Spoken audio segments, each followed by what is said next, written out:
welcome back to part 2 of Intuitive Color. I hope that you were able to have some time to practice doing some triads and finding some color combinations that are pleasing to you, that you like to use. And today we're going to continue on with that concept and get in a little bit more to the first wash and why, how I choose the colors for that. Again, I'm going to refer to a comment that was written by Derek Elsner. He said, when you do the triad at the beginning, how do you know where to put the red and the blue and the yellow? So it's important to realize, as I answer this, that as I'm putting in the initial wash, I am not thinking consciously of 3 colors. I'm thinking of one color, one intuitive color, one pigment of my imagination that is all blended together. A color that is made up of the water and the gravity and the paint flow as it flows onto the page. The other consideration is that if I mix my triad of my red, yellow, and blue too much on the palette, it's going to go immediately to a dull gray.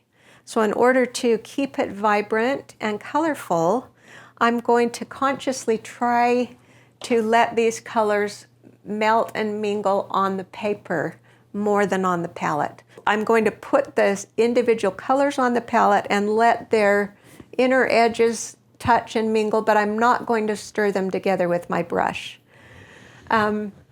I'm more concerned about getting a connected value or tone down onto the paper, which is going to be made up of a value between 3, 4, and 5 on the light scale of the value finder.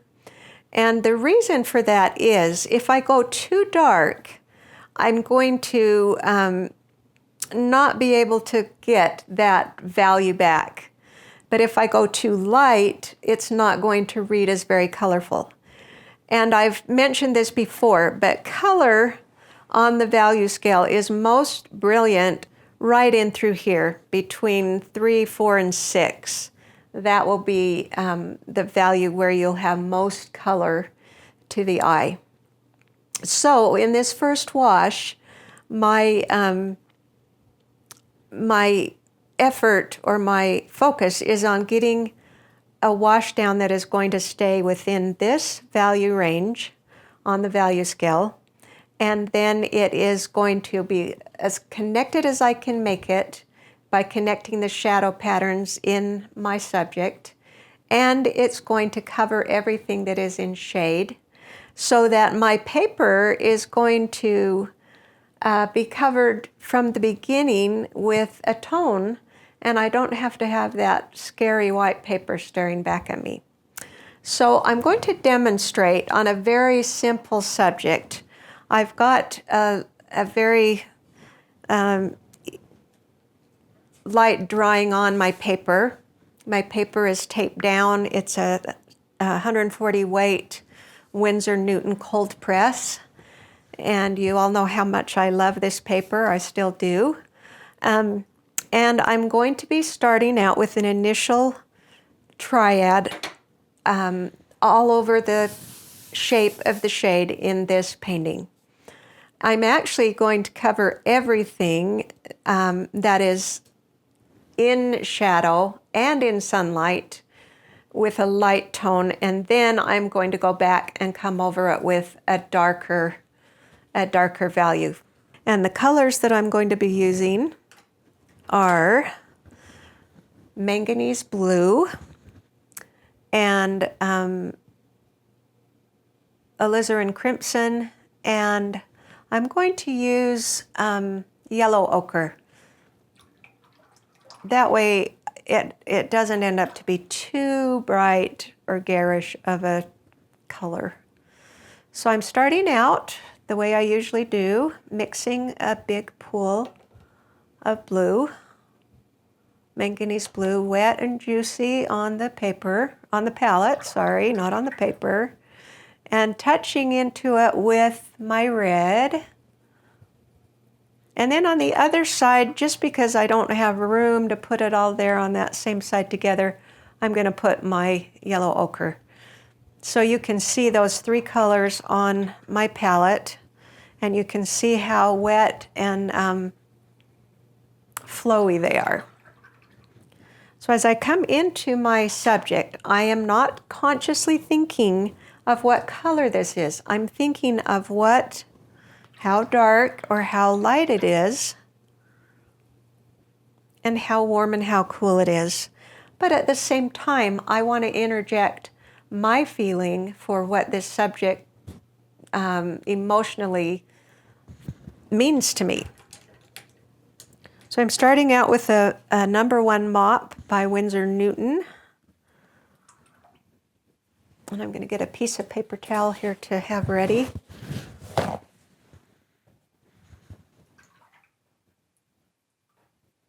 So I'll just start out here.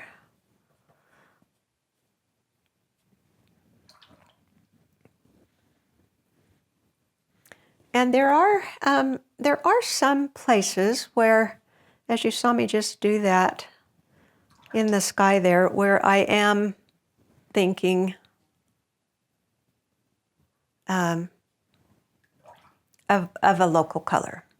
But in general, I'm not. In general, I'm just thinking in terms of loosening up, getting my color down on this page, using gravity and the slant of my paper and a good amount of water in this first wash to carry this color down. And you'll notice too, to make that work, I've got to start at the top.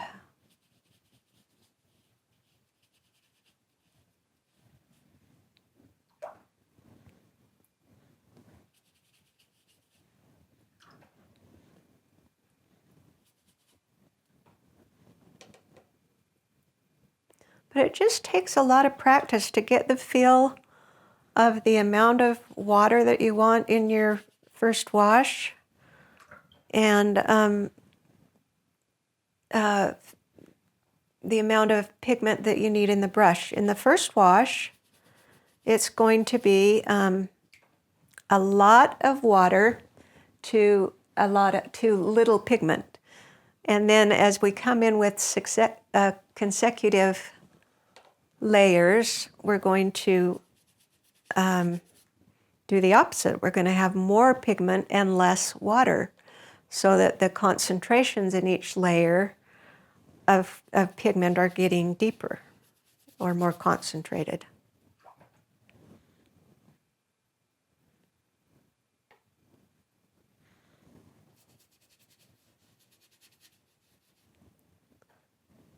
And in this particular image, I have gone over everything, including the white, which I would normally probably leave this white, but for the sake of our demonstration on a first wash and a mingling of color, I'm going to take it over the whole thing. And then the second important and critical element to making this idea work, and that is that you need to allow this first wash to dry.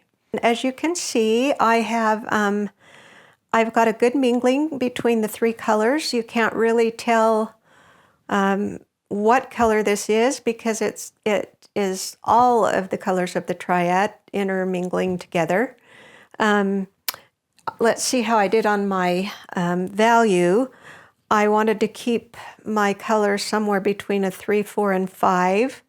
And I've pretty well done that. I think, if anything, I would have gone a little bit stronger on the color with this first wash, but it should end up okay. I think I'm somewhere close to a 3.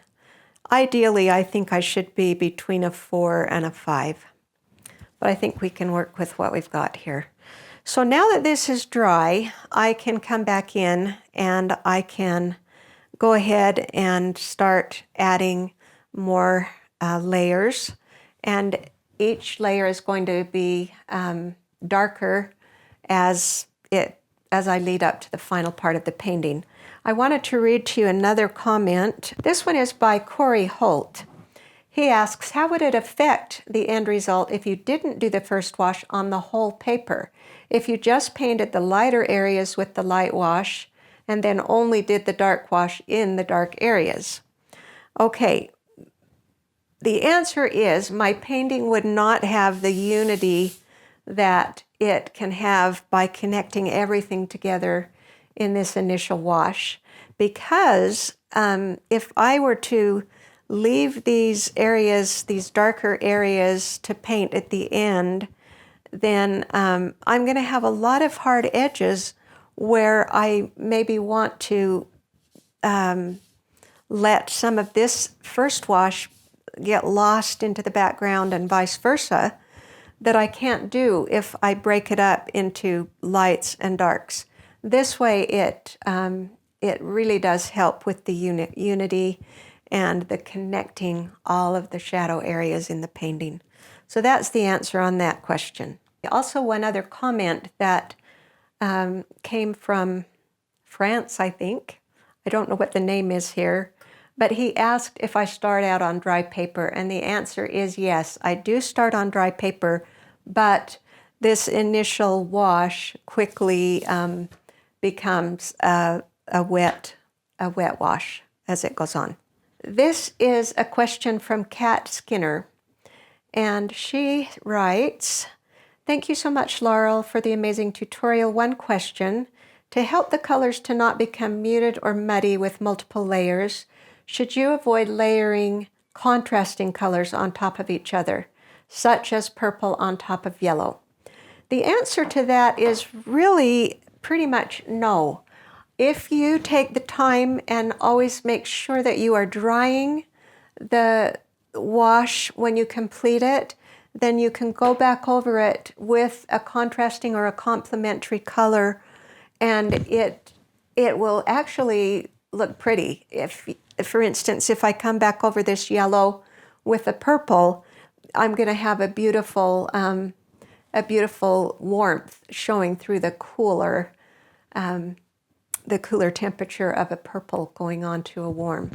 So that doesn't seem to be a problem when I'm layering, as long as I dry in between the layers. So let's work now on going into the next layer of colors, and this time I'm going to mix up a triad of, I'll take a quick minute and clean this other triad off of my palette. This time I'm going to be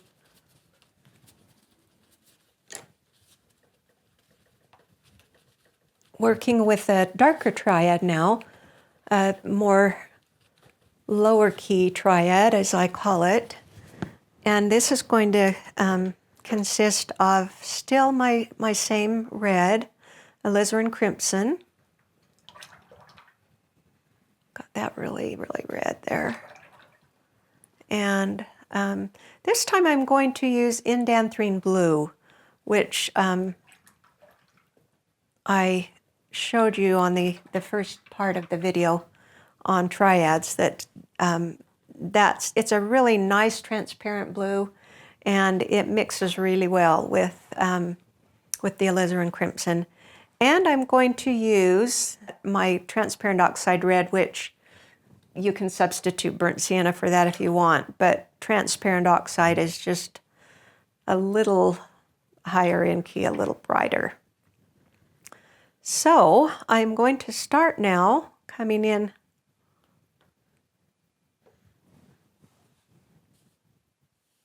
here where things are now more in shadow.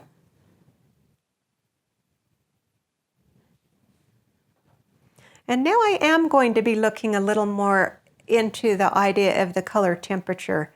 As I can see here, under the I don't know what you call that, that little jutting out of that roof. That's really a lot warmer there.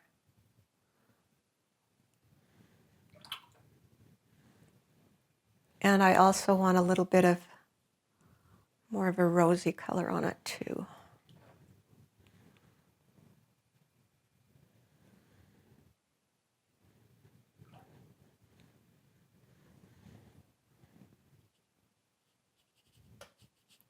But see how I'm not again breaking for the different elements of the building. That I'm going right over the arch of the bricks in this next wash.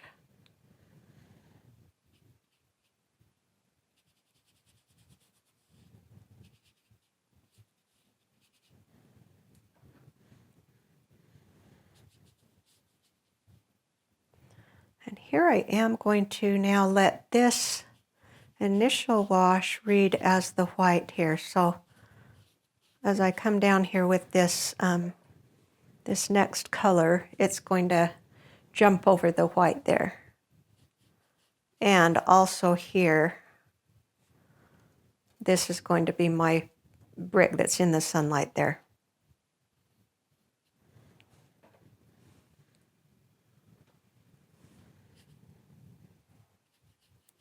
Same over here.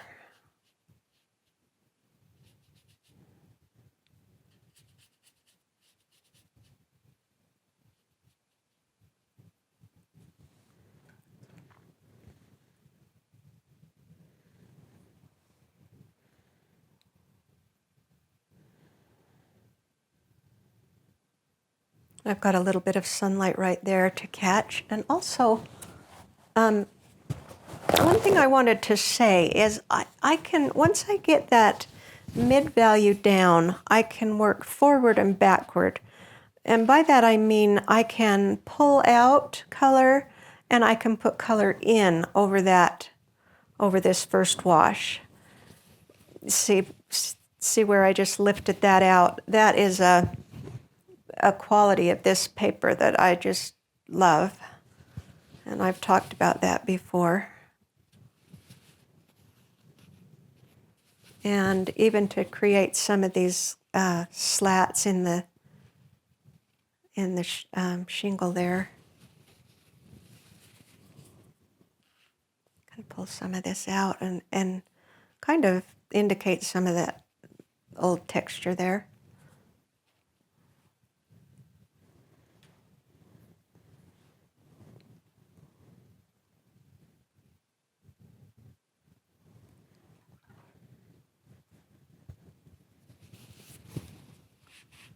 And then I want to continue the shadow, the cast shadow down here. Kind of a little darker because I don't think I want to come back into this.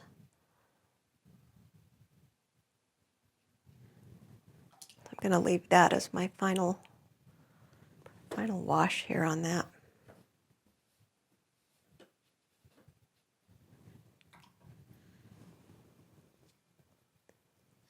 I'm going back into a little bit of my original yellow too.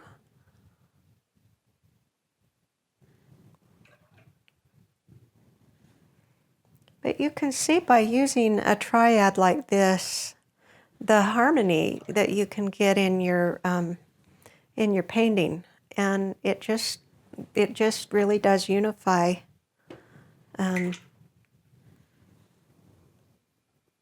your work.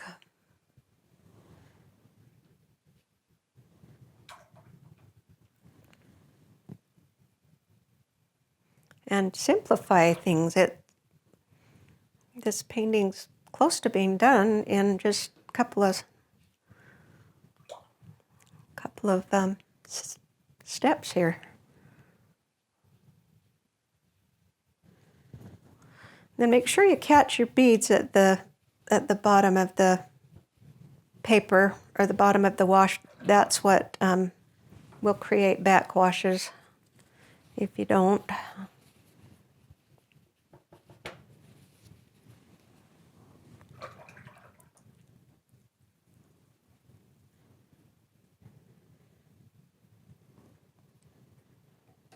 Okay, and now I'll dry that. So I find that a painting generally will take at least 3 stages. It'll take the first wash, and then the middle wash that I just put in, and then the final stage is generally the darkest darks, and that's when you start to see the dimension happen, is between the second and the third phase of this layering process. And I'm going to start doing that now. Mostly someone looking at this would say, well, that's a brown shutter, but let's say we want to paint that in our intuitive color. So I'm gonna start it out with the purple.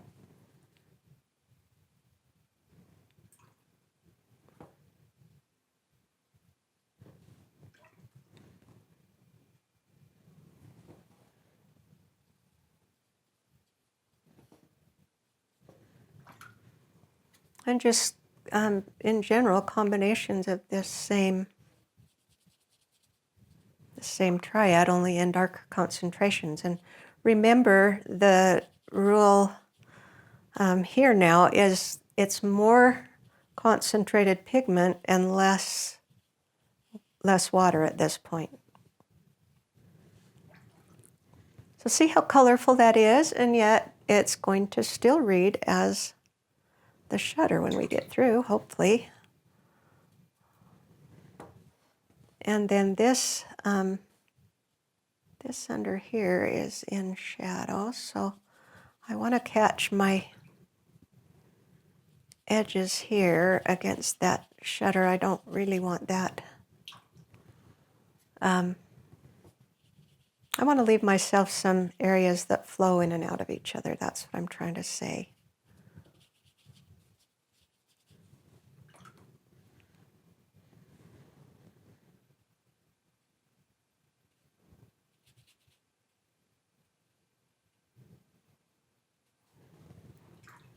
And I didn't want to take that little nice white I had there out.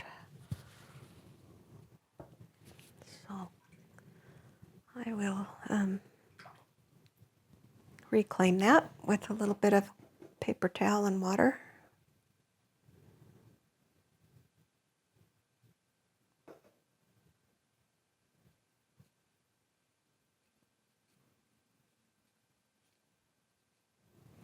And then if I don't really want a hard connecting line here, I'll just take a little bit of wet brush and bring it down into the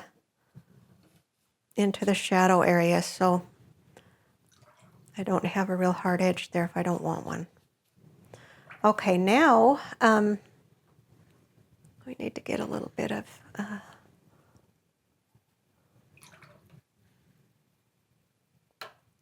so basically what I'm thinking here is warm, and not necessarily what color that is, but that I just want a warm there. Okay.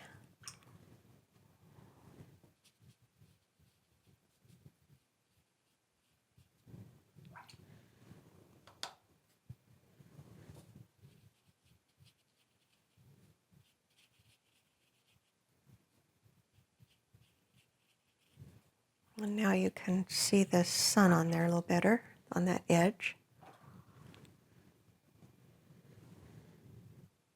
But I'm just trying to keep my values accurate along here. That's kind of my main concern.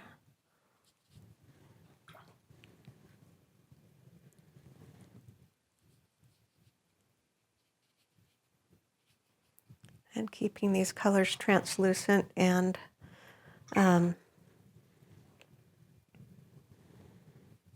clean.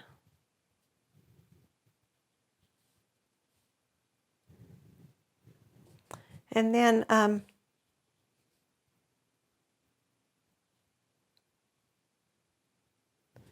oops, I'm misreading that.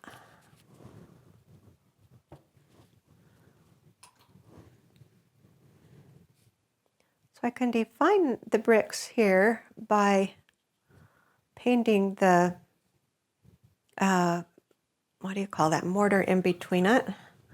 Or I can paint them like this, leaving the mortar as negative space.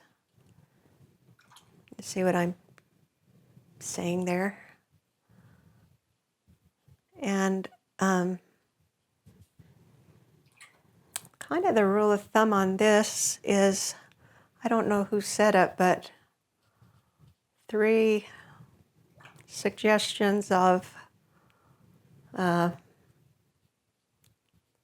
leaves, or 3 of whatever you're painting that's linear stuff like this is enough for the eye to catch what it is. And then I'm going to just blend this a little bit together inside there. Okay. And then we've got a nice little shadow edge right under here that we want to get in.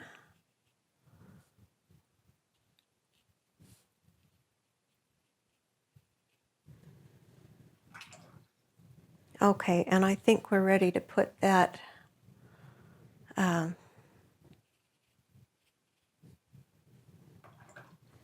deep shadow in too.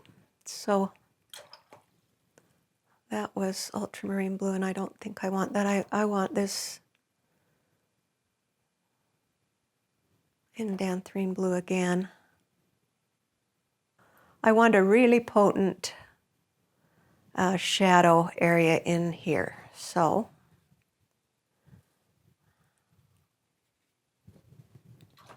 but I still want it colorful. I don't want it just a gray or black or whatever. I never ever use black in watercolor because you can make it so much prettier. But so this is still that same color triad that I am just continuing to come down the way here with. And here it's going to jump over this little area that's in sun.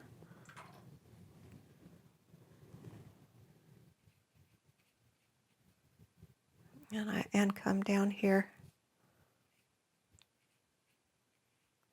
to the bottom. But now you can start to see the dimension taking place because the values are right, not because the color's right, because the value is accurate.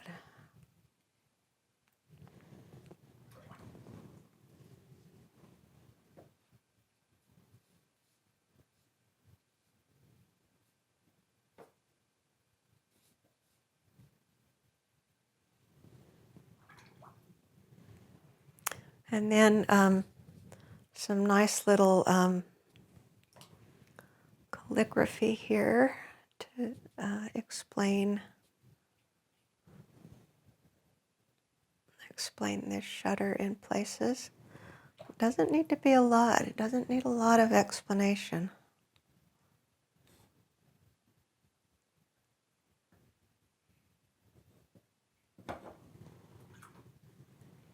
And I don't want that to always just, nuts. Oh, that's kind of pretty, huh? Take advantage of some of your happy accidents there. I think I'll leave that. That's kind of some nice looking texture there. Okay, so working down here.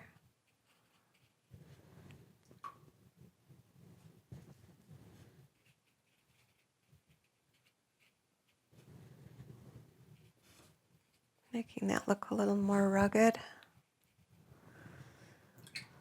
And then this should have a bit of an angle on it so you can tell that that's jumping over a little bit of molding or something.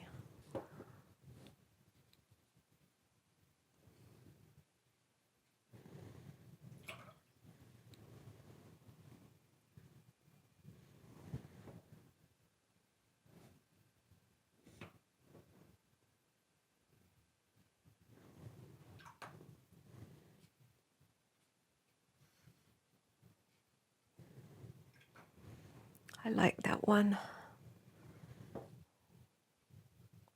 slat right there. That's really got a nice texture to it.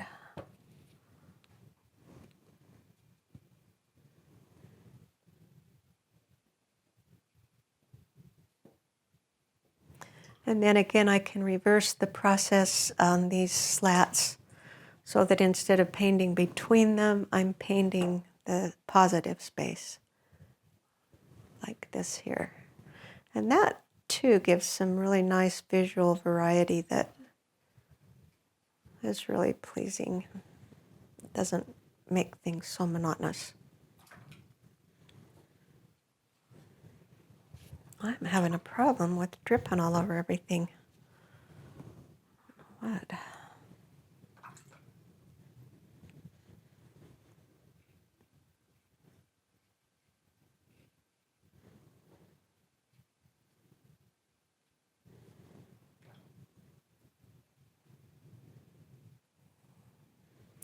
And I think I'm going to tone this down just a little bit in here too. I think that's a little too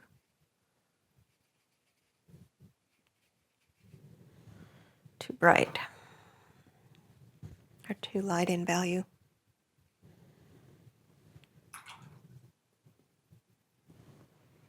And then over here we've got a deep dark.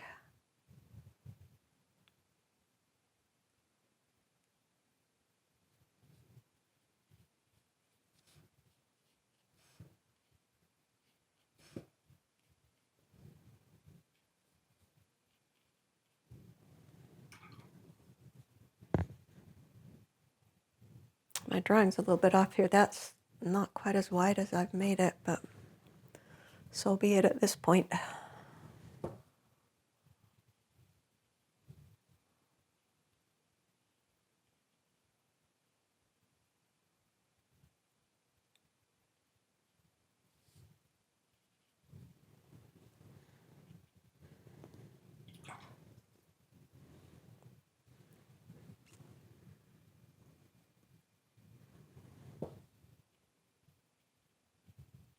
Getting into my very, very darkest darks right here where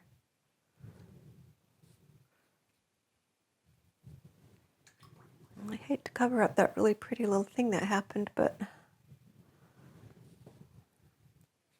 do think that needs to be a little darker down in there.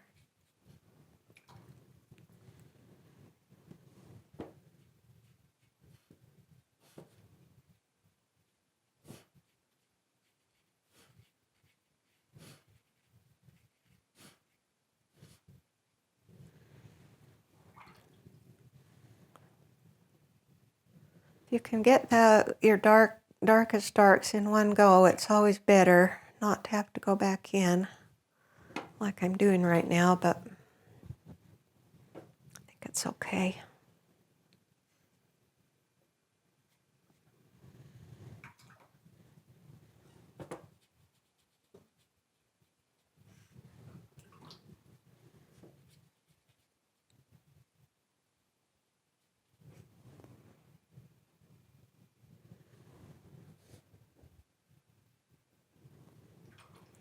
That's too wet to do that right now.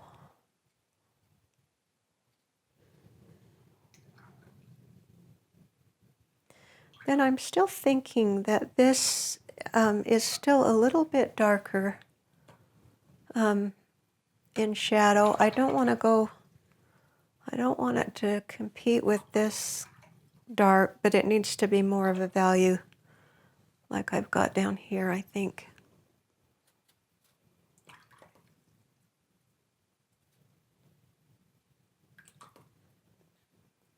I'm going to go back even into my original manganese color.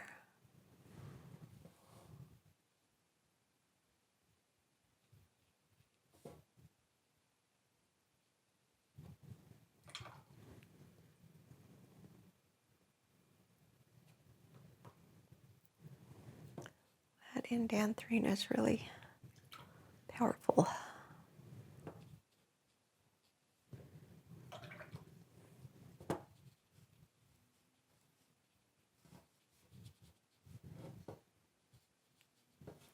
See, now that's setting off this ledge a little better.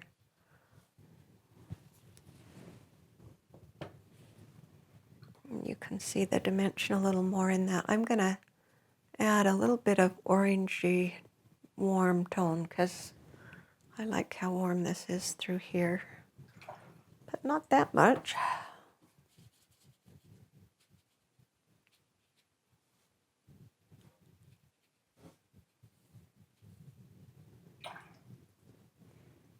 That's okay though, that kind of looks like that brick color. Could read as brick.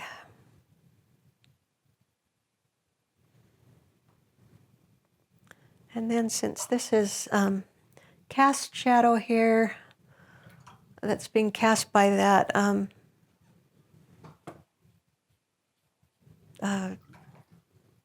shutter, open shutter there, I want to have that really a nice cool.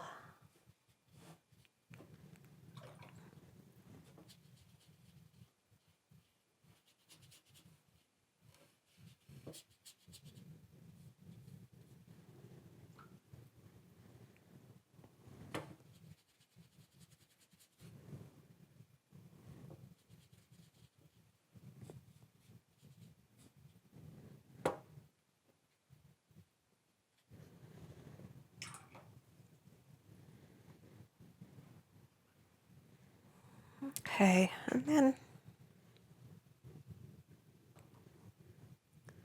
same thing over here. I want to make that a little cooler.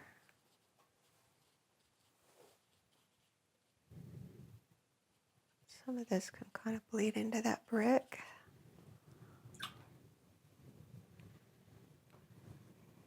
And getting a little bit warmer as it comes down from that eave there. Okay, so I'm getting very near the end here. As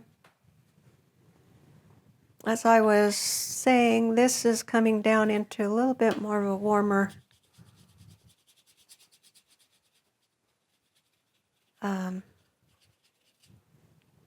warmer color down in here. I'm getting kind of closer down to that sunlight.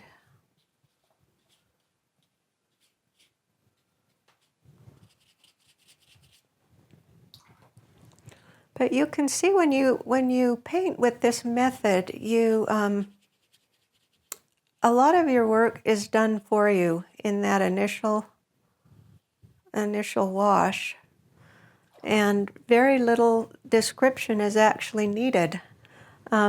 I'm going to put some last kind of punches of dark in here. And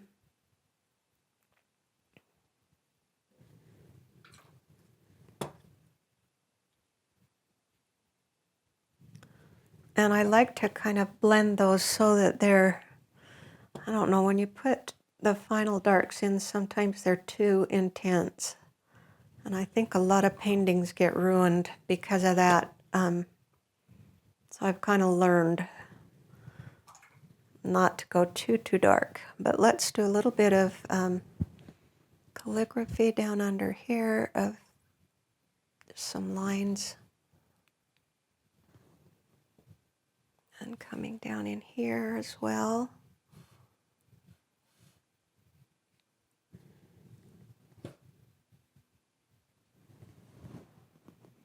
And so I think one of the lessons is we don't need often quite as much description as we think we do to make something look right. And the beauty of it is it's more poetic, and the viewer can enjoy trying to figure out what you're depicting as well if you don't give them every answer.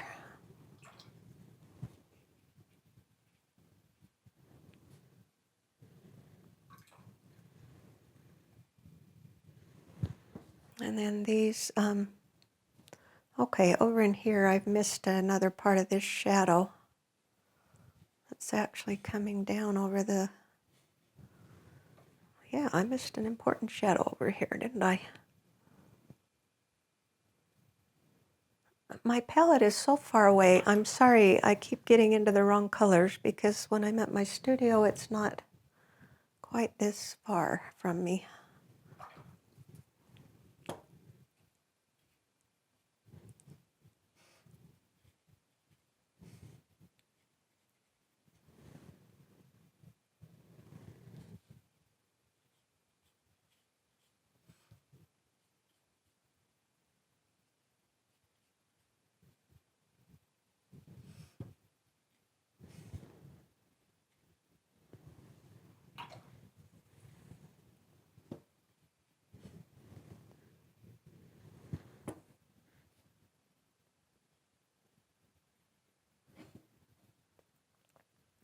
And it's kind of nice to pull that out of the shadow so again you're not leaving yourself a hard pasted on look.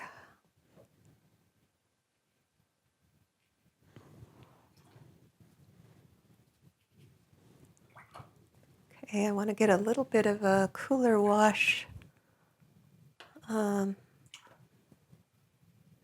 in here too.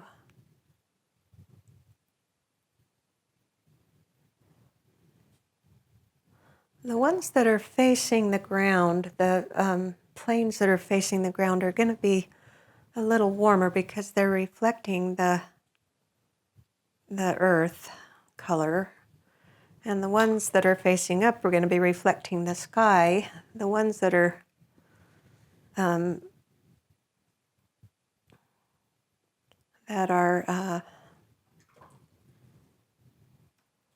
facing up and down, that are vertical, they're a little cooler.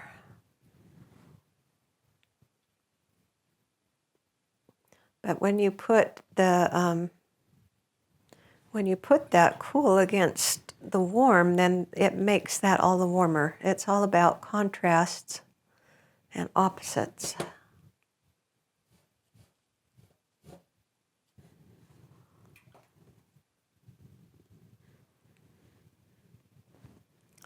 So again, over here, we've got another kind of more of a horizontal plane that looks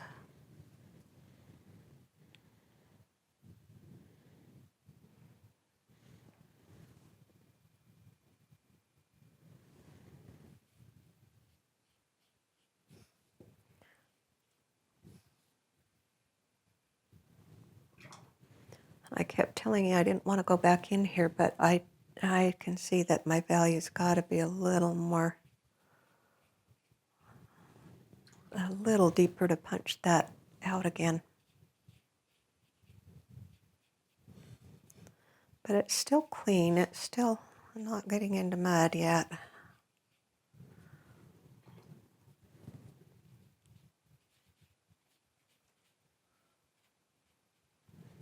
Okay, and we're just about to call it here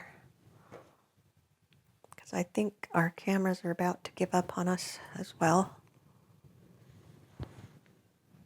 There will be a few more little things that we'll be doing. I'll be doing to this probably. But like, for example, if I'm going to choose one or the other, if I want to put my detail in the shadow or the light, and I think in this case I'm going to maybe do just a little bit of it in the light this time to show that this is a brick wall out here.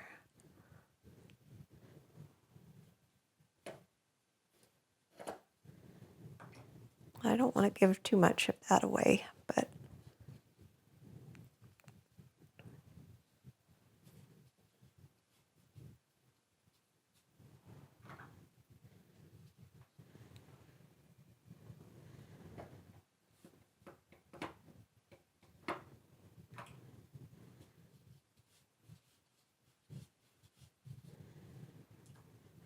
and then maybe just a little bit right here.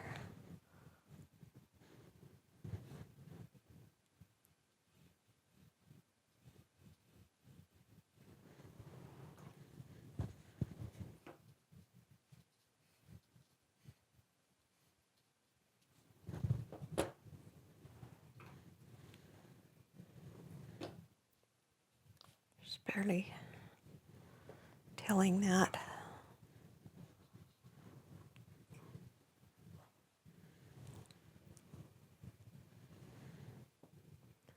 And right under here, there's a row of bricks that are a little bit darker, so that's going to give us just a little bit of variation coming through there too.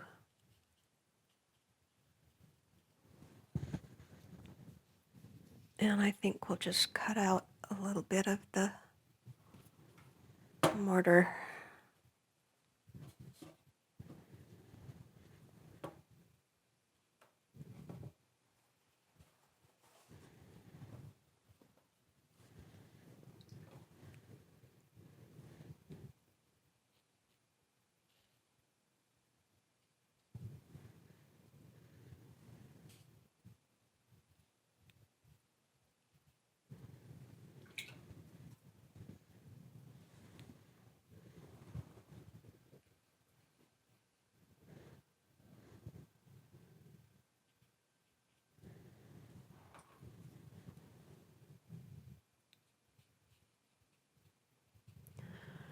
Well, I think I'm going to stop there, everybody. I believe you get the idea of this, and there's maybe a little bit more that I would need to do on this, but at this moment, I'm out of time, and our cameras are out of batteries almost. So I'm going to call it good, and